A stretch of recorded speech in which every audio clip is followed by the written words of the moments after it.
গতকাল রাস্তায় ঘুরতে ঘুরতে হঠাৎ করে ভ্যানের মধ্যে রেনলিলির চারাটা দেখে কিনে নিয়ে চলে আসলাম বাড়িতে। শুনেছি রথের মেলার আগে গাছ বসালে নাকি গাছ ভালো হয়। চটপট একটা মোমবাতি ও সেফটি পিন নিয়ে টবের মধ্যে ফার্স্টে ড্রেনেজ হোলটা বানিয়ে নিলাম গাছ বসানোর জন্য। এরপর গাছটাকে টবে বসিয়ে চলে আসলাম ছাদে।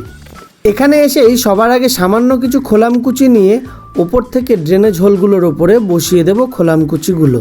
এরপর ওর ওপর দিয়েই একটুখানি বালির একটা লেয়ার তৈরি করে নেব। এরপর বালির ওপরে সামান্য মাটির একটা লেয়ার তৈরি করেই গ্রো ব্যাগ থেকে ভালো করে গাছটা খুব সাবধানতার সাহায্যে বের করে নিতে হবে, যাতে নিচের শিকড় কোনো ড্যামেজ না হয়। গ্রো ব্যাগ থেকে বের করে নিয়ে টবে বসিয়ে দিয়ে ওপর থেকে সামান্য আরও একটু মাটি দিয়ে দিতে হবে। গাছটাকে মাঝখানে রেখে চারপাশ থেকে টবের গলা গলা অবধি মাটি ভরেই ওপর থেকে দিয়ে দেবো সামান্য জল। জলটা কিন্তু ভরে দিতে হবে। রথের মেলার আগে গাছ বসানো কমপ্লিট। দেখা হচ্ছে অন্য কোনো ভিডিওতে, ততক্ষণের জন্য টাটা।